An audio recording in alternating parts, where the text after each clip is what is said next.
Hello students, कैसे हैं आप सब। स्वागत है आपका मेरे YouTube channel NCERT maths classes पे। आज के वीडियो में अपन एनसीईआरटी क्लास 10th मैथ्स में चैप्टर नंबर 15 में एक्सरसाइज नंबर 15.1 करने वाले हैं। उसमें पहला क्वेश्चन और दूसरा क्वेश्चन मैंने बोर्ड पे लिख रखा है। पहला क्वेश्चन तो है रेगिस्तानों की पूर्ति करो और दूसरा क्वेश्चन है अपने कारण देने, है ना, समप्रायिक घटनाओं के। पहला क्वेश्चन देखते हैं। देखो क्या है कि घटना निम्नलिखित कथनों को पूरा कीजिए, मतलब खालिस्तान है ये अपन को भरने, है ना। पहला क्या है इसमें कि घटना ई की प्रायिकता प्लस घटना ई नहीं की प्रायिकता, किसी घटना के घटित होने की प्रायिकता और उसके घटित नहीं होने की प्रायिकता का योग कितना होता है? 1 होता है। इंट्रो पार्ट में अपन ने देखा था, तो योग कितना होता है? 1, ठीक है। दूसरा, उस घटना की प्रायिकता जो घटित नहीं हो सकती, ऐसी घटना जो घटित नहीं हो सकती उसको अपन असंभव घटना कहते हैं। ये भी अपन ने कंक्लूजन निकाला था। असंभव घटना जैसे सिक्के को उछालूं, हवा में रुकने की प्रायिकता, कपासे को उछालने पर अंक 7 आने की प्रायिकता, 8 आने की प्रायिकता, है ना। ऐसी सारी घटनाएं क्या होती हैं? असंभव घटनाएं होती हैं। और असंभव घटना की प्रायिकता क्या होती है? 0 होती है। तो क्या उस घटना की प्रायिकता जो घटित नहीं हो सकती कितनी होती है? 0 होती है। और ऐसी घटना क्या कहलाती है? असंभव घटना कहलाती है, ठीक है। नंबर 3, उस घटना की प्रायिकता जिसका घटित होना निश्चित है, उसकी प्रायिकता कितनी है? और ऐसी घटना क्या कहलाती है? निश्चित घटना। एक सिक्के को उछालने पर हेड या टेल आने की प्रायिकता, या एक पासे को उछालने पर एक अंक 1 से 6 तक आने की प्रायिकता, ये निश्चित घटनाएं हैं। और निश्चित घटनाओं की प्रायिकता कितनी होती है? 1। ऐसा उस घटना की प्रायिकता जिसका घटित होना निश्चित है कितनी होगी? 1। और ऐसी घटना क्या कहलाती है? निश्चित घटना कहलाती है। और ये क्या कहलाती है? असंभव घटना कहलाती है, ठीक है। किसी प्रयोग की सभी प्रारंभिक प्रायिकताओं का, किसी प्रयोग की सभी प्रारंभिक घटनाओं की प्रायिकताओं का योग कितना होता है? 1 होता है। ये भी अपन ने देखा था इंट्रो पार्ट में। प्रारंभिक घटनाएं कौन सी होती हैं? जिनका घटित होना एक ही, घटित होने के तरीके कितने? 1 ही हो, है ना। सारी क्या कहलाती है? प्रारंभिक घटना। जैसे पासे को उछालने पर 4 आने की प्रायिकता, ये प्रारंभिक घटना, क्योंकि पासे पर 4 एक ही बार में आएगा, एक ही है ना, तो ये प्रारंभिक घटना। और किसी प्रयोग की सभी प्रारंभिक घटनाओं की प्रायिकताओं का योग कितना होता है? 1 होता है, ठीक है। नंबर 5 क्या कह रहा है? किसी घटना की प्रायिकता खालिस्तान से बड़ी या उसके बराबर होती है तथा खालिस्तान से छोटी या उसके बराबर होती है। तो मैंने आपको बताया था कि किसी प्रयोग की प्रायिकता, किसी भी घटना की प्रायिकता 0 से बड़ी या उसके बराबर होती है और 1 से छोटी या उसके बराबर होती है। यूं देखा था अपने PE, और छोटा है 1 से और उसके बराबर है ना, ठीक है। ये तो आसान सा था। पहला क्वेश्चन पूछ सकता है 1 नंबर में आपसे, कैसे भी पूछ सकता है। तो ये सारे कंक्लूजन अपने इंट्रो पार्ट में देखे थे। अगर नहीं देखे तो आप दोबारा जाके इंट्रो पार्ट देख लें ढंग से। निम्नलिखित क्वेश्चन नंबर 2 है, निम्न प्रयोगों में किन किन प्रयोगों के परिणाम समप्रायिक हैं? स्पष्ट कीजिए। समप्रायिक परिणाम कौन से होते हैं? जिनके आने की संभावनाएं क्या हो? समान हो। जैसे मैंने एक सिक्का उछाला तो सिक्के पर हेड या टेल आने की संभावनाएं क्या है? समान है। तो मतलब हेड आना भी हेड और टेल आना दोनों घटनाएं क्या है? समप्रायिक है। एक पासे को फेंकूं तो जितनी संभावनाएं 1 आने की हैं, 2 आने की, 3, 4, 5, 6, सभी के आने की संभावनाएं क्या है? समान है। तो ये सारी घटनाएं क्या है? समप्रायिक है ना। समप्रायिक घटनाएं समझ में आ गई होंगी कि जिनका घटित होना क्या की संभावनाएं क्या रहती हैं? समान, ठीक है। अब देखो आपको रीजन देना है कि ये समप्रायिक है या नहीं है।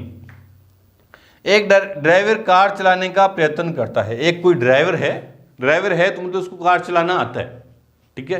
पहली बात उसने ड्राइवर बोला तो उसको कार चलाना आता है, ठीक है। एक ड्राइवर कार चलाने का प्रयत्न करता है। कार चलाना प्रारंभ हो जाती है या कार चलाना प्रारंभ नहीं होती?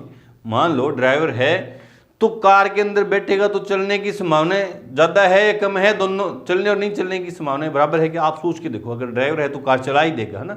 वो कंडीशन अलग है। कंडीशन क्या है? उसमें डीजल नहीं है, टायर पंचर है, वो कंडीशन नहीं दी उसने। कार के अंदर अगर कार है, सही सलामत है, ड्राइवर बैठेगा तो कार चलेगी। तो मतलब चलने और न चलने की संभावनाएं समान नहीं है। तो ये वाली जो घटना है ये समप्रायिक नहीं है। कारण क्या दोगे कि अगर कोई ड्राइवर है तो कार के चलने की संभावनाएं अधिक है और नहीं चलने की संभावनाएं क्या है? कम है। अतः ये परिणाम, ये घटना समप्रायिक नहीं है, ठीक है। दूसरा, एक खिलाड़ी बास्केटबॉल को बास्केट में डालने का प्रयत्न करती है। कोई खिलाड़ी है, बास्केटबॉल प्लेयर है, वो बास्केटबॉल को बास्केट में डालने का प्रयत्न करती है। वो बास्केट में बॉल डाल पाती है या नहीं डाल पाती?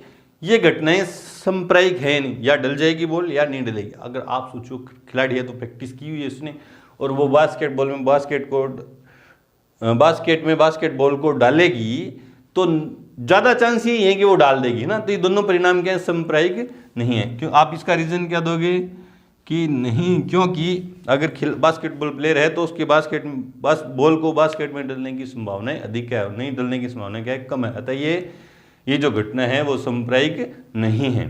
तीसरा देखो, एक सत्य असत्य के प्रश्न का अनुमान लगाया जाता है। सिर्फ अपन तुक्का मारे हैं, अनुमान लगा रहे हैं, सही सत्य असत्य का प्रश्न है और आपको देख के बताना, आपको मान लो पढ़ा ही नहीं और आपको देख के बताना है कि सत्य है असत्य। तो आप देखो दो ही ऑप्शन है, या तो सत्य है या असत्य। एबेसेदा वाले 4 क्वेश्चन है ना, 4 ऑप्शन वाले, उसमें से सत्य सही गलत होने की संभावना समान नहीं है, क्योंकि गलत होने की उसमें संभावना कितनी है 75% और सही होने की कितनी है 25। वो समप्रायिक नहीं है। सिर्फ सत्य असत्य की बात करिए, ऑप्शनल क्वेश्चन की बात नहीं करी। अगर ऑप्शनल क्वेश्चन की बात करें और 4 ऑप्शन दे आपको, 2 ही ऑप्शन है तो संभावनाएं समान है, 4 ऑप्शन है तो संभावनाएं क्या है, अलग अलग हैं। क्यों? क्योंकि सही होने की संभावना कितनी है 25। 4 में से एक ही पार्ट तो है वो सही होगा और 4 में से 3 क्या होंगे, ऑप्शन क्या होंगे, गलत। तो गलत होने की संभावना क्या है, ज़्यादा है। लेकिन ये कैसा क्वेश्चन है, एक सत्य असत्य के प्रश्न का अनुमान लगाया जाता है। सिर्फ आपको अनुमान लगाना है क्वेश्चन सही है या गलत है। तो आप देखो, सोच के देखो, तुक्का मारोगे तो सही भी हो सकता है या गलत भी हो सकता है। तो दोनों ऑप्शन समान है, दोनों संभावनाएं समान है, तो ये समप्रायिक हैं। क्या लिखोगे, हाँ ये समप्रायिक है, क्योंकि सत्य असत्य के प्रश्न में अनुमान लगाने पर प्रश्न के सही होने और गलत होने की संभावनाएं क्या है, समान है। अतः ये समप्रायिक। ठीक है।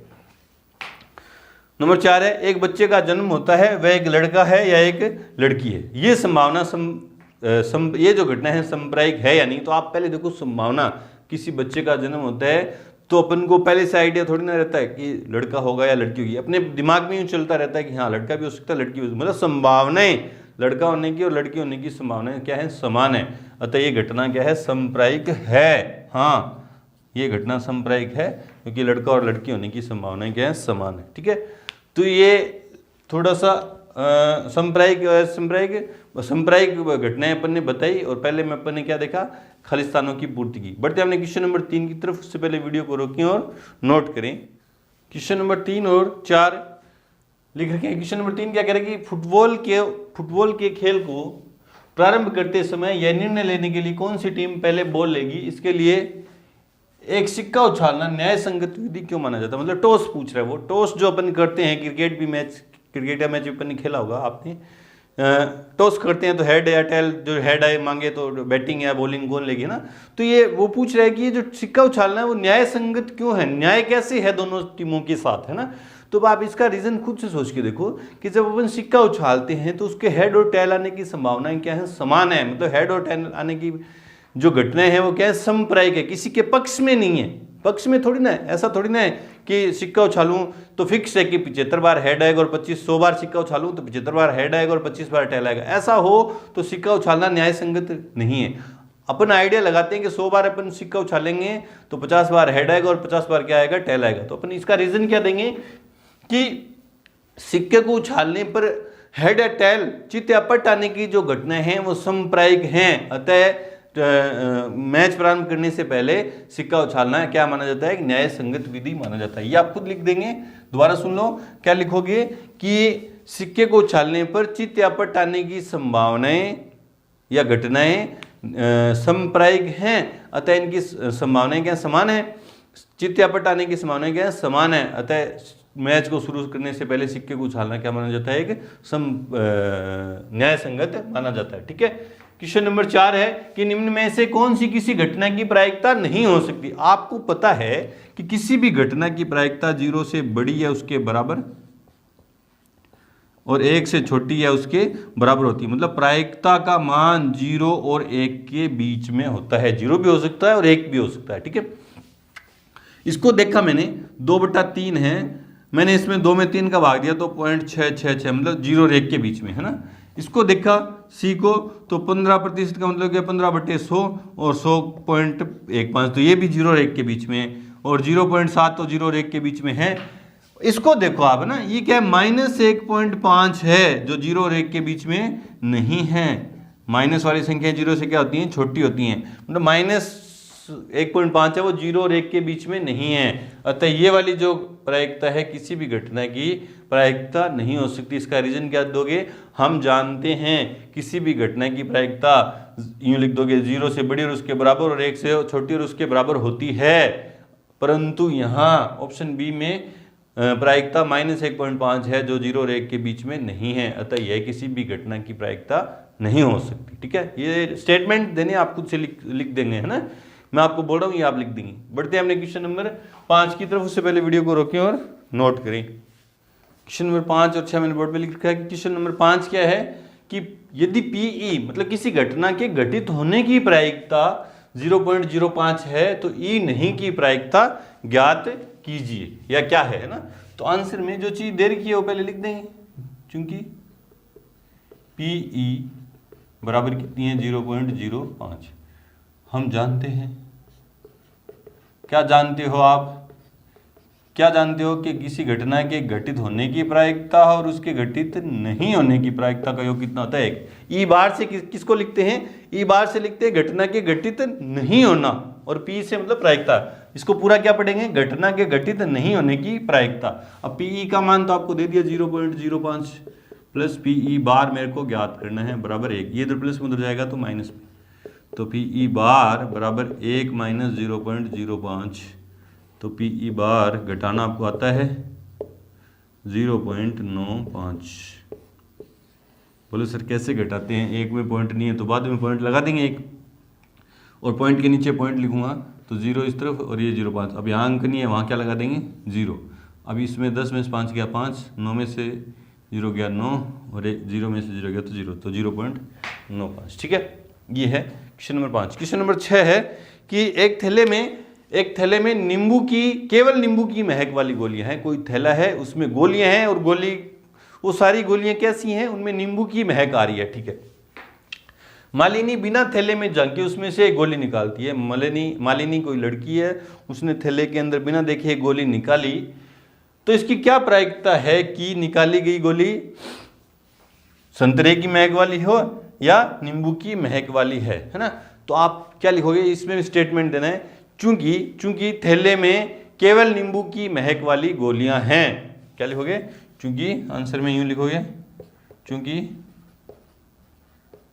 थैले में केवल नींबू की महक वाली गोलियां हैं। नंबर फर्स्ट में अब संतरे की महक वाली गोली ऐसे लिखोगे, संतरे की महक वाली गोली निकलने की घटना असंभव घटना है जिसकी प्रायिकता क्या होगी, 0 होगी। क्या लिखोगे, इसलिए संतरे की महक वाली गोली निकलने की घटना असंभव घटना है और असंभव घटना की प्रायिकता 0 होती है। नंबर 2 में क्या लिखोगे,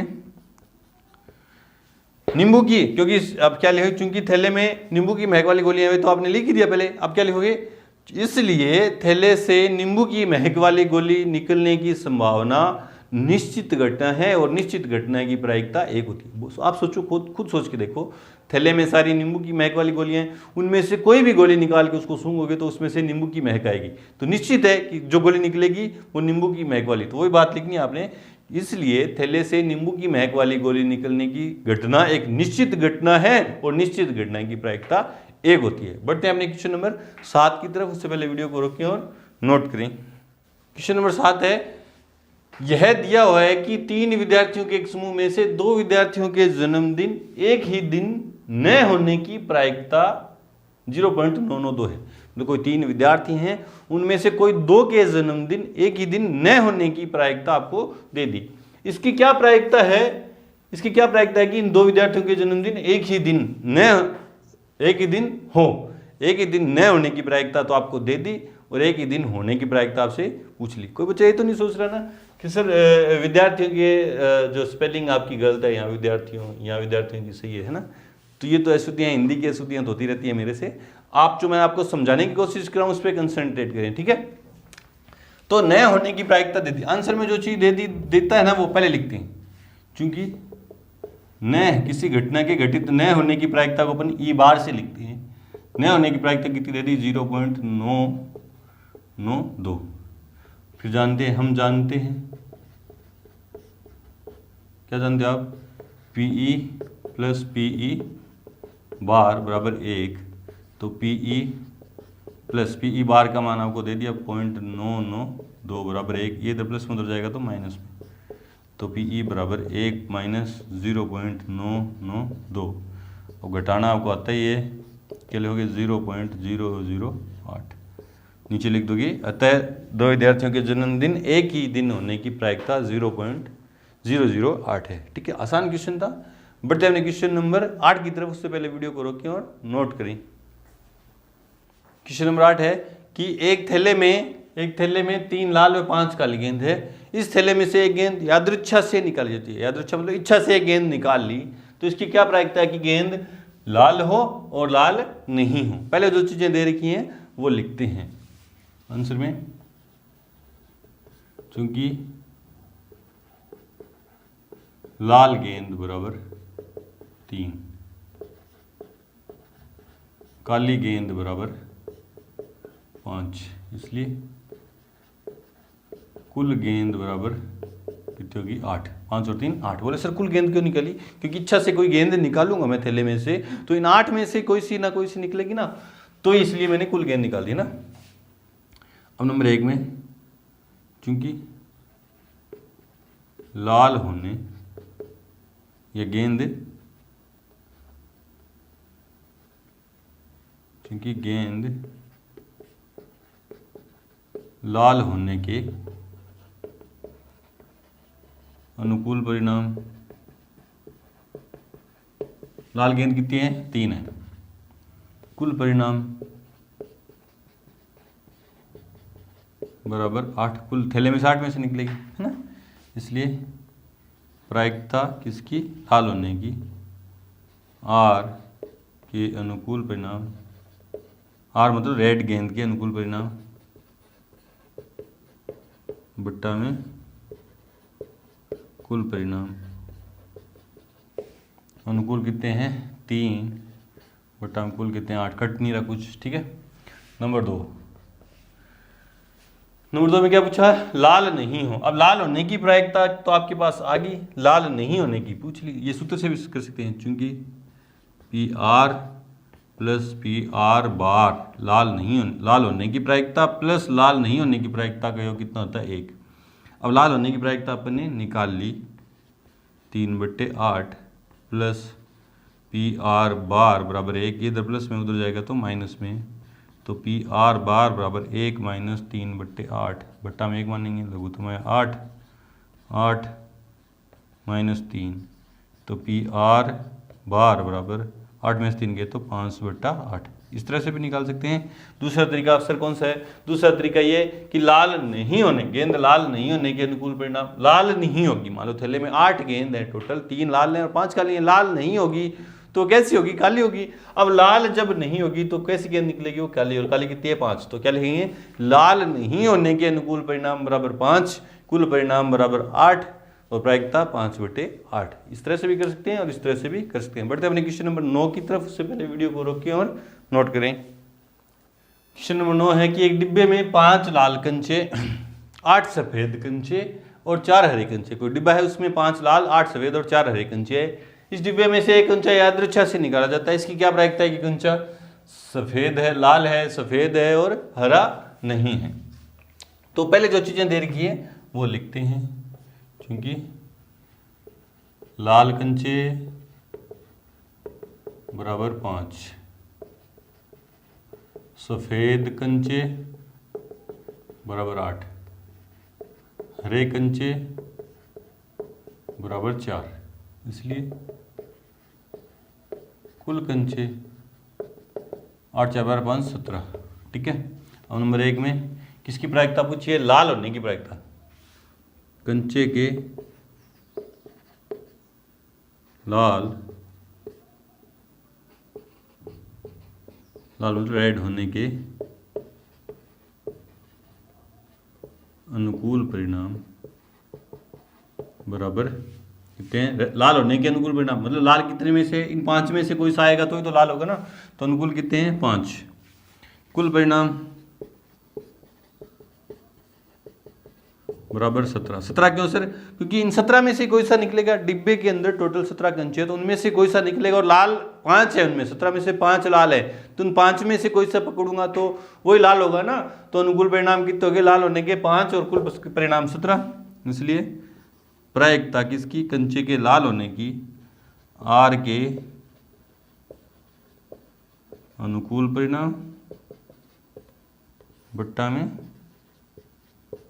कुल परिणाम। अनुकूल कितने हैं? 5 और कुल कितने हैं? 17। कुछ कट नहीं रहा तो ये आंसर है। नंबर 2 में सफ़ेद है ना, तो मुझे प्रायिकता किसकी ज्ञात करनी है? सफ़ेद की। तो कंचे के सफ़ेद, इसको क्या पढ़ेंगे? कंचे के सफ़ेद होने की प्रायिकता। वो क्वेश्चन के हिसाब से ये PW चेंज हो जाएगा ना, इसकी डेफिनेशन चेंज हो जाएगी। कंचा है तो कंचा है, बोल है तो बोल। अभी कंचे की बात चलिए तो इसको क्या पढ़ेंगे? कंचे के सफ़ेद होने की प्रायिकता। अब सफ़ेद होने के अनुकूल परिणाम कितने हैं? 8।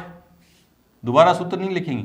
और कुल परिणाम कितने हैं? 17। कुछ कट नहीं रहा, इसी प्रकार करके ना, कुछ कट नहीं रहा तो ये आंसर है। नंबर 3 हरा नहीं है, मतलब PG बार। इसको क्या पढ़ेंगे? कंचे के हरा नहीं होने की प्रायिकता।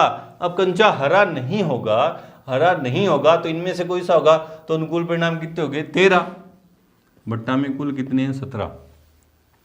बोले सर ये थोड़ा सा समझ में नहीं आया। देखो उसने बोला कंचा हरा नहीं होना चाहिए, मैंने डिब्बे में हाथ डाला और मेरे को कंचा जो चाहिए वो हरा नहीं होना चाहिए। हरा नहीं होना चाहिए मतलब ये 4 नहीं चाहिए मेरे को, ये 4 नहीं चाहिए, तो इनमें से तो कोई सा आ सकता है ना। तो अनुकूल परिणाम मेरे ये हो गया, हरा नहीं होने के अनुकूल परिणाम यही है। तो 13 बट्टा में 17। ठीक है, बिल्कुल आसान क्वेश्चन है। बढ़ते हैं हमने क्वेश्चन नंबर 10 की तरफ। उससे पहले वीडियो को रोकें और नोट करें। तो क्वेश्चन नंबर 10 है कि एक पिग्गी बैंक में, पिग्गी बैंक मतलब गुल्लक में, एक पिग्गी बैंक में 50 रुपए के 100 सिक्के हैं, 50 पैसे के 100 सिक्के हैं, 1 रुपए के 50 सिक्के हैं, 2 रुपए के 20 सिक्के हैं, 5 रुपए के 10 सिक्के हैं। ये सिक्कों की संख्या दे दी। यदि पिग्गी बैंक को उल्टा करके हिलाने पर एक सिक्का गिरने के परिणाम समप्रायिक है, मतलब उल्टा करके हिलाऊं तो कोई सा भी सिक्का गिर सकता है, संभावनाएं सबके गिरने की संभावनाएं समान है। 50 पैसे का भी हो सकता है, 1 रुपए का भी हो सकता है, 2 का और 5 का भी संभावनाएं समान है। तो इसकी क्या प्रायिकता है कि वह गिरा हुआ सिक्का 50 पैसे का होगा और 5 रुपए का नहीं होगा। तो जो जो चीजें दे रखी है पहले वो लिखते हैं आंसर में। 50 पैसे के सिक्के बराबर कितने हैं? 50 पैसे के 100, 1 रुपए के सिक्के, 1 रुपए कितने हैं? 50। 2 रुपए के सिक्के बराबर 2 रुपए कितने हैं? 20। और 5 रुपए के सिक्के, 5 रुपए कितने हैं? 10। ठीक है, अब इतने सिक्के हैं तो कुल सिक्के क्यों निकालूं? क्योंकि पिग्गी बैंक को जब उल्टा करके हिलाऊंगा तो इनमें से कोई सा गिरेगा, मतलब इन कुल में से कोई सा गिरेगा। 150, 170, 180, तो कुल सिक्के कितने हो गए? 180। हाँ, अब क्या 50 पैसे का होगा, है ना? तो चूंकि 50 पैसे का सिक्का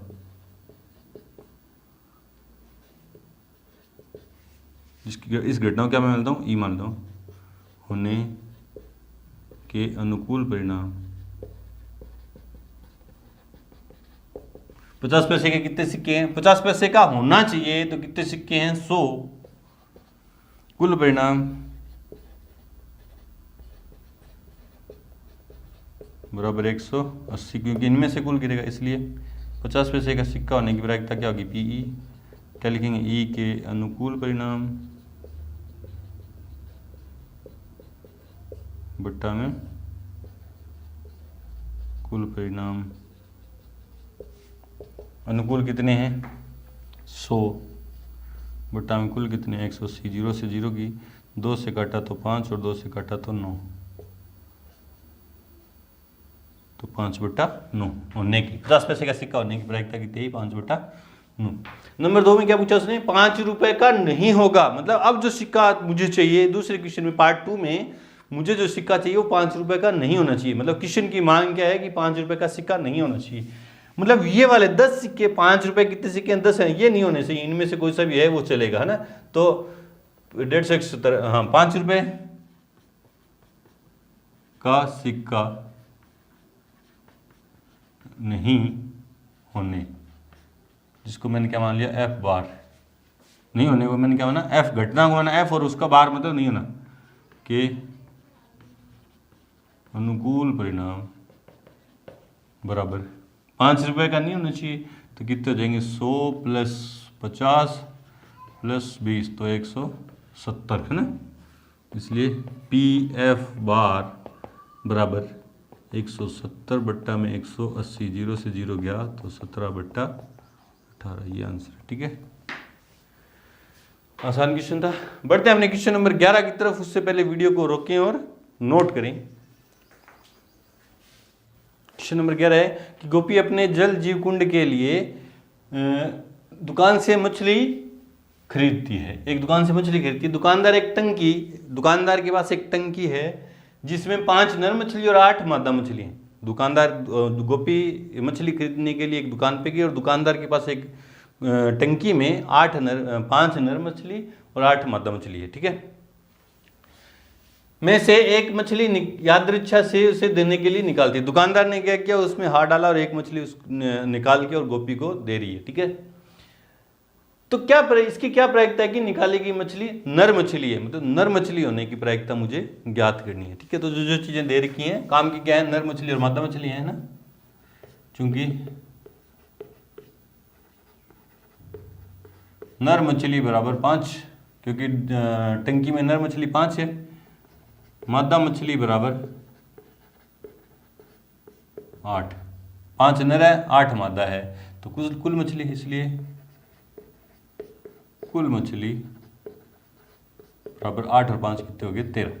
ठीक है, अब मुझे प्रायिकता किसकी याद करनी है, क्या प्रायिकता की निकाली गई मछली, नर मछली है ना। क्योंकि नर मछली होने के अनुकूल परिणाम, नर मछली होने के अनुकूल परिणाम कितने हैं, 5 हैं। कुल परिणाम बराबर 13, इसलिए प्रायिकता अनुकूल परिणाम बट्टा में कुल परिणाम। बोले सर ये कौन सी प्रायिकता, अपन ने कौन सी प्रायिकता क्या, अरे एक ही क्वेश्चन में एक ही प्रायिकता पूछे तो वही निकालेंगे ना अपन। पर्सन ने क्या पूछा था, नर मछली होने की प्रायिकता, तो वही है ये। तो ये प्रायिकता कौन सी है, नर मछली होने की प्रायिकता है। तो अनुकूल परिणाम कितने हैं, 5 बट्टा में 13, कुछ कट नहीं रहा, तो यही आंसर है। ठीक है, बढ़ते हैं हमने क्वेश्चन नंबर 12 की तरफ। उससे पहले वीडियो को रोकें और नोट करें। क्वेश्चन नंबर 12 है कि संयोग के खेल में एक तीर को घुमाया जाता है जो विश्राम में आने के बाद संख्याओं 1 2 3 4 5 6 7 और 8 में से किसी एक संख्या को इंगित करता है। मतलब ये एक खेल है, इसमें इस तीर को घुमाया जाता है। इस तीर को यूं जोर से घुमा के छोड़ूंगा तो ये जो तीर है 1 पे भी रुक सकता है, 2 पे, 3 पे, 4 5 6 7 8 में से किसी पे भी रुक सकता है। बोले सर हमने तो ऐसा खेल देखा है जिसमें तीर तो फिक्स रहता है और ये नीचे से पट्टी घुमाई जाती है। अरे कोई सी घुमा लो, तीर घुमा लो चाहे पट्टी घुमा लो, है ना, बात वही है। तीर कहीं ना कहीं आके रुकेगा, चाहे खरबूजे के ऊपर चाकू गिरे या चाकू के ऊपर खरबूजा गिरे, कटना खरबूजे को ही है। आप मान लो कि ये पट्टी घूम रही है, तीर फिक्स है यहाँ पे, है ना, पट्टी घूम रही है तो पट्टी रुकेगी तो ये तीर 1 पे भी रुक सकता है, 2 3 4 5 6 7 8 में से किसी पे भी रुक सकता है। ठीक है, यदि ये सभी परिणाम समप्रायिक हैं तो इसकी क्या प्रायिकता है कि यह तीर इंगित 8 को करेगा, एक विषम संख्या को करेगा, 2 से बड़ी संख्या को करेगा और 9 से छोटी संख्या को इंगित करेगा, है ना। तो कुल परिणाम कितने, ये तीर कहाँ कहाँ आगे रुक सकता है, कुल परिणाम 8 है, मतलब इन 8 में से कहीं पे भी रुक सकता है आंसर में। क्योंकि कुल परिणाम बराबर 8, नंबर 1 8 को इंगित करने के अनुकूल परिणाम बराबर 1, क्योंकि 8 एक ही जगह पे है ना, यहीं पे आके 3 रुकेगी तो 8 को इंगित करेगी, तो अनुकूल परिणाम कितना है 1। कुल परिणाम बराबर 8, इसलिए प्रायिकता बराबर अनुकूल परिणाम बट्टा में कुल परिणाम। अनुकूल कितने हैं 1 और कुल कितने हैं 8। नंबर 1 तो क्या। नंबर 2 में क्या पूछा आपसे, विषम संख्याएं। अब संख्याओं का ज्ञान होना चाहिए ना। विषम संख्याएं कौन सी होती हैं, जिनमें 2 का भाग नहीं जाए, जैसे 1 3 5 7 9 11 13, इस तरह से विषम। सम कौन सी होती हैं, जिनमें 2 का भाग जाए, 2 4 6 8 10। अभाज्य भाज्य भी आगे आएंगी तो देखिए। अभी विषम संख्या है ना, विषम संख्या के अनुकूल परिणाम बराबर। अब विषम संख्या इनमें कौन कौन से हैं, 1 है 3 है 5 है 7 है, तो कितने होगी 1 2 3 4।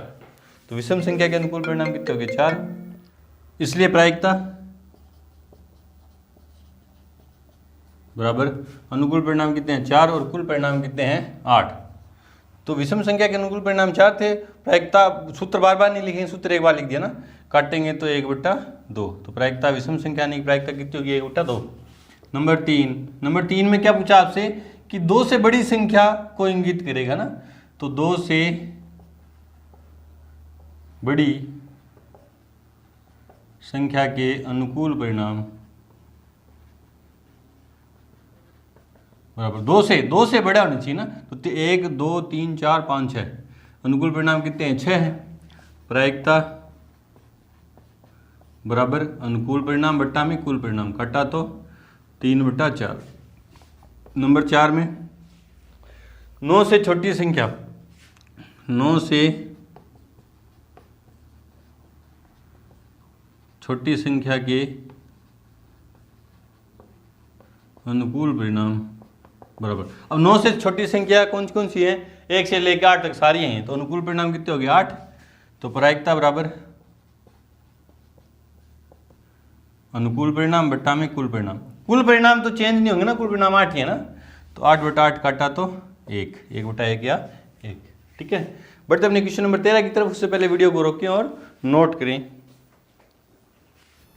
क्वेश्चन नंबर 13 है कि एक पासे को एक बार फेंका जाता है, कोई पासा है उसको एक बार फेंक दिया, तो निम्न को प्राप्त करने की प्रायिकताएं ज्ञात कीजिए। नंबर 1 में क्या पूछा, अभाज्य संख्या। नंबर 2 में 2 व 6 के बीच कोई संख्या।